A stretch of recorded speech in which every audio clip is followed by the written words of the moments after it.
Last time on the tower, we took a brick from the Paull Holme Tower and we took it into Hull to look at historical landmarks and to compare our bricks with their bricks, see if it would help us with the age.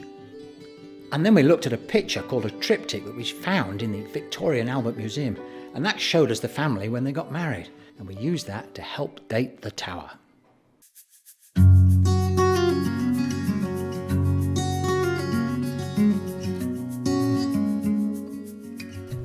So what can you hear? Hear the birds, you can hear the wind, but you can't hear the contractors. You can't hear the contractors because I've just stuck a sign up there and the site is shut. It's shut for safety issues. It's the second time I've had to shut it now. It's just not good enough.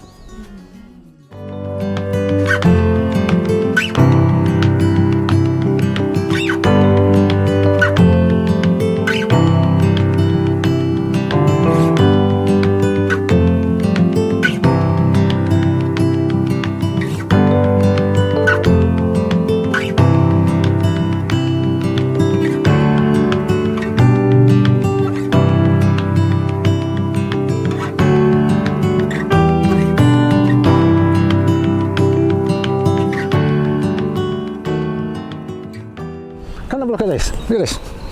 See this sign? See this picture? Shows a hole in the scaffold. It's exactly what we got up there. If you've got a hole in the scaffold, you don't put a sign up to advertise it. You fix the hole.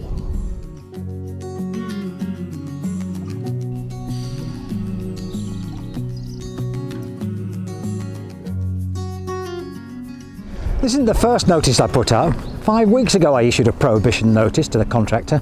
They still haven't fixed the work, and I don't understand what's happening, because it's only 2 days work to put everything right. So why wouldn't they do it?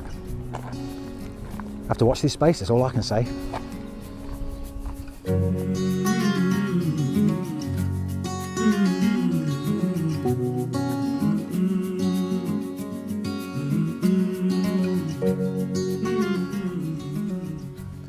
The plan was you guys come to site today and have a look around the roof and see what work we've been doing. It's really quite good.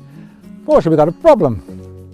The contractor has said no filming allowed on site, and the lads say they'll walk off if we film. So we can't tell you the story because they're stopping us telling the story. What happens next? I don't know, but we're in a real pickle and it's got to be resolved one way or the other. So what we're going to do now is going to ring the director, a chap called Peter, and ask if we can get an explanation out of him why we're not allowed on site. As far as I'm concerned, you can go on site now. Yes? We'll have a chat in the morning when I come down to site and we'll work something through forward, because I need to get this work done and get out of your hair, and I'm sure you want us out of your hair. So you go there now, I'll speak to Darren, I'll okay with Darren, although Darren's not happy about it. I'll see if I can overcome that hurdle with Darren. You go and do your filming, and we will meet in the morning and we'll discuss it and get it sorted out. Are you alright with that? I'm alright with that. These lads are due a coffee anyway, so that fits in well. Alright. Alright. Thank you, Peter. I'll see you tomorrow. I'll do. Good man. Thank you. Bye-bye. Yes, thank you. That's a bit of a turnaround.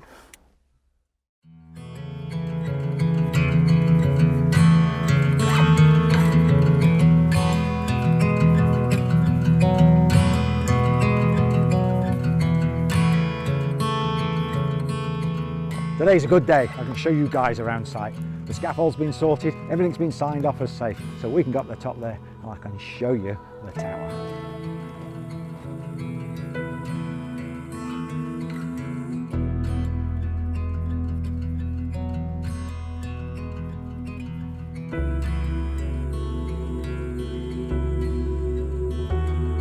Just look at this scaffold now, it's absolutely perfect. These ladder beams they put in, they take all the load out to the outside wall. So there's no load on this ceiling below. It's exactly what we wanted.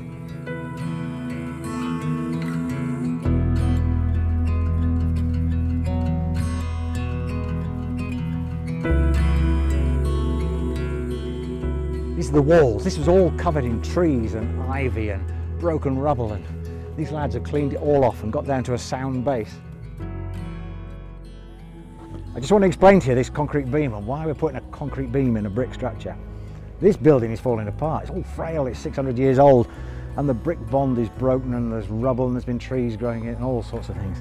So how do you put a new roof and a new top on a building if it's all broken down below? And the answer is, clever idea, concrete beam. I'll show you how it works. See this pin? It's not just randomly knocked in there, it's very precise. These lads here, they've worked out this is the height, the top of this pin is the height of the concrete beam that we're going to cast in. So we need to take this level all the way around the building because it's millimetre perfect. And by level we mean it's all got to be at the same height. So I'll show you how we do that. We use something called an engineer's level, a dumpy tilting level, automatic level. You could use a pipe full of water if you wanted. But we're going to use a level. And we take this all the way around and that sets the height of the concrete beam. So what we do is put an ink mark on the scaffold tube, and that means you can come along anytime you want, use your spirit level and transfer the mark onto the building.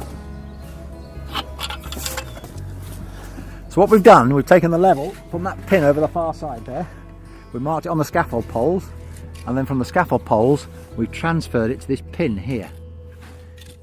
And then these lads put a piece of string around here, and this string line is tight to the other end, and it gives them the line of the bricks. And this level here, what level is this, Mark? That's the underneath. Underneath, so this is the underneath of the concrete beam we want to cast, and it'll be millimetre perfect. So all that work an engineer does gets reduced to a piece of string. That's all these lads ever need, a piece of string. Unfortunately, where I'm sat is where the Merlon used to be. You see the Merlon's gone. I was really upset that happened. But it's gone. I think we'd better say it was an error. It wasn't supposed to go, it was an error. It's gone now. The most important thing is we've got to move on. We've got to save this tower.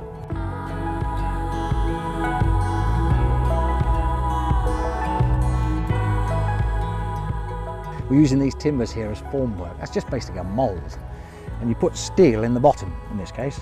And steel is very good in tension, and concrete is very good in compression. And when you put the two together, you've got a really strong structural beam. To demonstrate how weak the walls are, look at this here. This is a very weak point, it's a strong point. Look at it there, can't take any weight on it, very weak. So what that concrete beam does, it spans across the top, and it puts all the load on this bit there, and the outside wall, and all the strong pieces. And these weak bits, they don't have any load on anymore. Real big day today. We're going to pour the concrete beam around the top, and that's going to bind in the top of the tower together. It's about 3.5 cubic metres of concrete, and the contractor was going to use the plastic bucket. We reckon that would take about 5 days to do. There are other ways of pouring concrete. You could use one of these.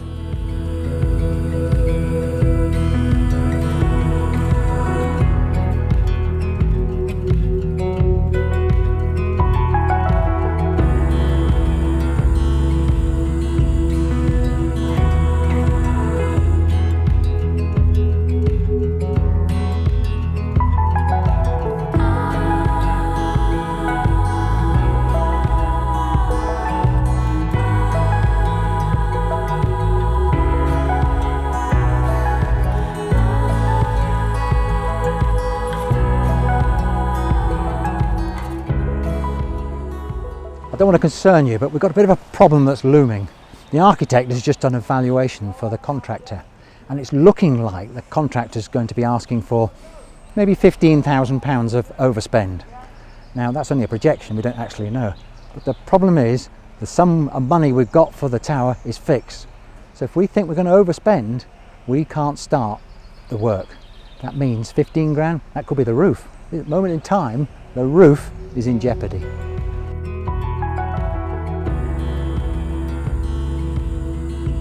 Next time on the tower, we travel to the Scottish borders to find some buildings that help us with the history.